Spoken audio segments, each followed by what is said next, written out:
Unicorn ST.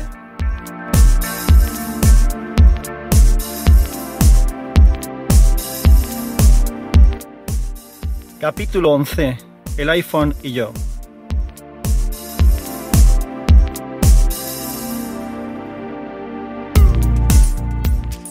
Hola, soy Sansa. Este es el capítulo 11, que curiosamente viene después del 12, porque me salté el 12, pasé del 10 al 12 automáticamente. Entonces este es el capítulo 11, en el que voy a hablar de la relación entre el iPhone y yo, es decir, el iPhone and I, el iPhone and I, paridas varias.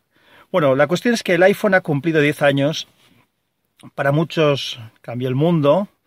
Yo lo que voy a hacer es contaros cómo viví su llegada y la relación, o mi ausencia de relación, con el mismo, con el iPhone. Grabo este podcast de guerrilla, saltándome los que tenía previstos. El motivo principal es por el aniversario, pero sobre todo porque en una conversación en Twitter con el amigo Dagarín me comprometí a hacerlo. Dagarín es mi padrino de Twitter, por él acabé entrando, porque es un gran fan y usuario de Twitter. Yo lo seguía a él y al final me convenció, bueno, no lo intentó, simplemente que su apología de Twitter me hizo acabar metiéndome. Y bueno, es un buen amigo 2.0, al que sigo en su blog y hasta se ha hecho escritor en los últimos tiempos. Lo podéis encontrar en dagarin.com y en Twitter en @dagarin. Pero vamos con el tema del iPhone. Como todas las historias, hay que empezar algo más atrás. A ver, yo uso dispositivos electrónicos móviles desde hace tiempo. La historia completa de todos estos dispositivos que he usado la tengo pendiente y es uno de los temas de los que tengo claro que quiero hablar desde que empezó este podcast. Pero vamos con el resumen que necesito para ponernos en situación. Hace muchos años, como decía, tenía una empresa y manejaba mucho papel de arriba para abajo. Así que hice varios programas en mi calculadora programable HP 48GX, de la que también debería hablar porque es una maravilla de equipo que aún tengo, para usarla de agenda, tener allí las tarifas de precios, llevar y apuntar notas para poder acceder a las mismas y verlas posteriormente. Me di cuenta de que eso me ayudaba a no tener que llevar tanto papel y entonces le tenía echado el ojo al Apple Message Pad con sistema operativo Newton, pero era un equipo caro y tenía algunas pegas y entonces al final no tuve ninguno, no lo compré, vamos, y no tuve uno hasta hace pocos años, en los que sí que compré uno por eBay y del que también os debo algo de información. Lo que sí que tuve fueron varios handheld PC con Windows CE, que después fue Windows Mobile. Posteriormente tuve una Palm Live Drive, que tenía un disco duro microdrive de 4 GB y tarjeta SD, más Bluetooth, más Wi-Fi, tal, un equipo ya interesante. Todos esos equipos que fui teniendo los conectaba por infrarrojos en una impresora portátil que tenía y los conectaba a internet o utilizaba como fax combinándolos con los móviles.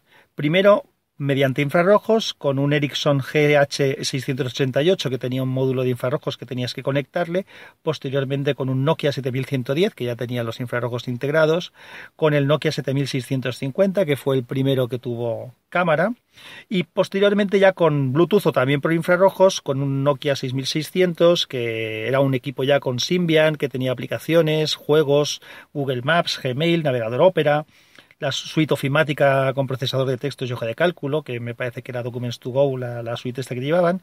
Bueno, luego posteriormente me ofrecieron un BlackBerry en el trabajo que rechacé a favor de un HTC TI-TN con Windows Mobile y teclado deslizante, que era un equipo que tenía cámara, también con un modo macro manual, o sea, tenía una pestañita que la ponías en modo macro, llevaba Bluetooth, Wi-Fi, lector de tarjetas microSD, el teclado que comentaba deslizante, cámara frontal para videoconferencia, lápiz porque la pantalla era resistiva y me hizo un gran servicio, todavía lo tengo y lo tengo ahí en el cajoncito, de vez en cuando lo saco y este es el teléfono que comenté en el capítulo 1 de Unicorn que no tenía mini jack, ¿vale? Sí, por ponernos en situación. Yo ya he comentado muchas veces que tengo la costumbre de ir apuntando todo aquello que creo que es mejorable en los equipos que pruebo y tras esos años y tantos equipos había cosas que quería que tuvieran y que no tenían o quería que fueran de manera diferente. La primera era más memoria. Esto llegó con el Palm Live Drive. De hecho, desde el último handheld PC que tuve, porque lo primero que compré fueron handheld PCs, es decir, mini ordenadores de bolsillo con teclado, bueno, era como un portátil, pero súper pequeñito. El último que tuve, que fue el HP Jornada 480, el momento en que me empezó a fallar, que tuvo algún problema, lo paralicé y no compré ninguno hasta que salió el Palm Live Drive, precisamente por esos 4 GB, porque me parecía que era importante el disponer de más memoria. Otra cosa era el tener un USB, o sea, que el USB sirviera para utilizarlo con memorias externas. Eso no llegó hasta que se inventó el OTG, el On The Go, el protocolo OTG, y de hecho no todos los equipos de hoy en día lo tienen. Desde luego los iPhones no lo tienen, algunos equipos con Android sí, otros no. Otra cosa que para mí era importante era, atención, un interface escalado en tamaño para poder usar cómodamente con los dedos. Y un navegador que no destrozara las webs, es decir, que mantuviera la web en formato original. Esto que estoy diciendo, lo de poder manejar con los dedos y tal, era algo que casi, solo casi, se conseguía con el Palm. Y con el navegador Opera, no en el móvil 6000, el Nokia 6600 que he dicho antes, sino en el Palm, también se conseguía en parte, pero nada que ver con lo que vamos a hablar ahora. Entonces Apple presentó el iPhone. Estamos en esa época. Yo tenía el HTC TI-TN, Apple presenta el iPhone. Yo tuve la suerte de estar una temporada en Chicago, aquel verano, y por las mañanas iba casi todos los días, yo no sé si fueron todos, pero prácticamente casi todos los días, al Apple Store de la Michigan Avenue y hacía 2 cosas. La primera era aprovechar el wifi gratuito que había en el Apple Store para, usando mi HTC TI-TN, revisar mi correo y contestar y estar un poco pendiente de los proyectos que teníamos en el trabajo en aquella época. Y la segunda, que era la que nos corresponde hoy, era trastear con los iPhone. Tenían allí en la tienda de Michigan Avenue un montones, más de 40 creo yo, iPhones dispuestos para pruebas, y bueno, yo todos los días pasaba un rato trasteando con ellos. La realidad es que era, valga la redundancia, era como un sueño hecho realidad. La pantalla multitáctil con gestos, el interface diseñado como yo había pensado para poder usar con las manos de manera cómoda, esa inercia de los desplazamientos que daba una sensación de interacción increíble.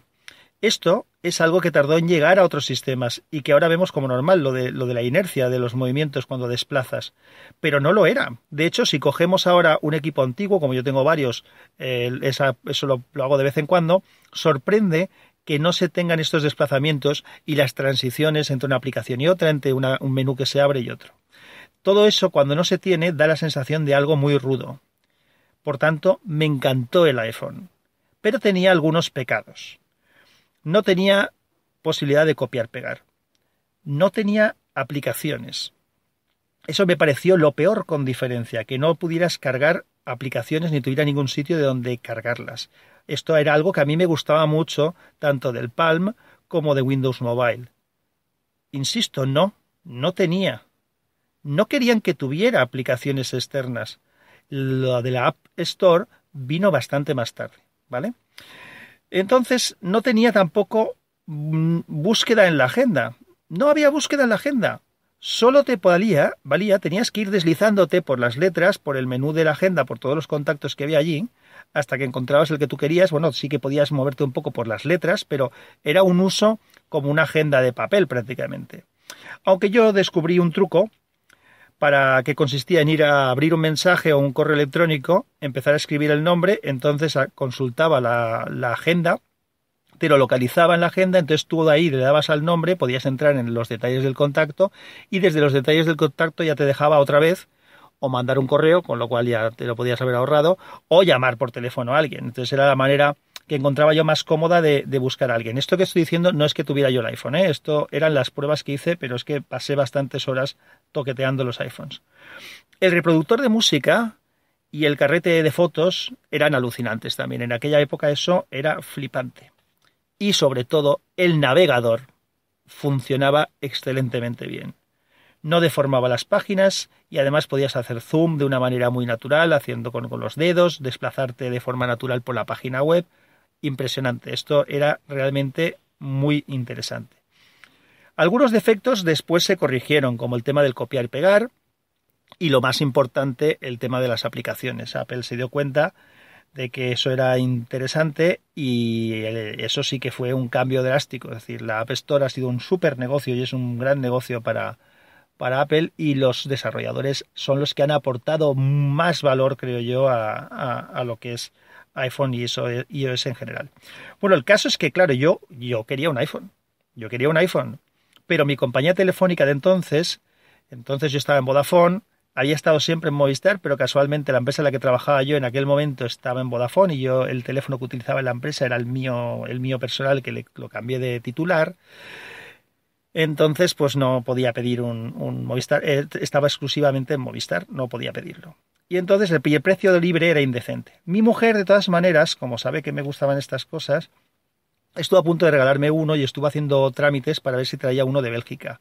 Pero algún día en una conversación se dio cuenta de que para mí gastar 600 y pico euros o 600 euros en un teléfono me parecía demasiado. Y lo que acabé haciendo es pedir a Vodafone una BlackBerry Storm, de la que ya os hablaré. Años más tarde, en el 2015, es decir, no hace tanto, hace 2 años, me dieron un iPhone 6 en la empresa en la que trabajaba. Pero yo ya había empezado un camino con Android. Desde el primer Nexus One que tuve al actual Note 3, que era el que tenía yo desde 2015, tengo el Note 3. Y el iPhone me aportaba y aporta ahora mismo menos que lo que me quita. Aún así, hay cosas que me gustan mucho de iOS, como la cámara, la cámara funciona muy bien, los iPhone, el carrete, ya he dicho antes, que lo fluidas que se ven las fotos cuando entras en el carrete del iPhone o en cualquier dispositivo iOS, eso no lo he visto yo aún en Android. En Android siempre hay un lag en el que las fotos empiezan a aparecer. El caso es que después cambié de empresa y tuve que devolver el iPhone, y entonces ahora mismo no tengo iPhone. De hecho, ahora mismo hay poquísimas posibilidades de que un iPhone se convierta en mi teléfono, salvo si me lo dan en la empresa, cosa que dudo porque en la empresa en la que estoy actualmente no trabajan con iOS. Otra cosa muy diferente del iPhone es el iPad, pero eso es otra historia.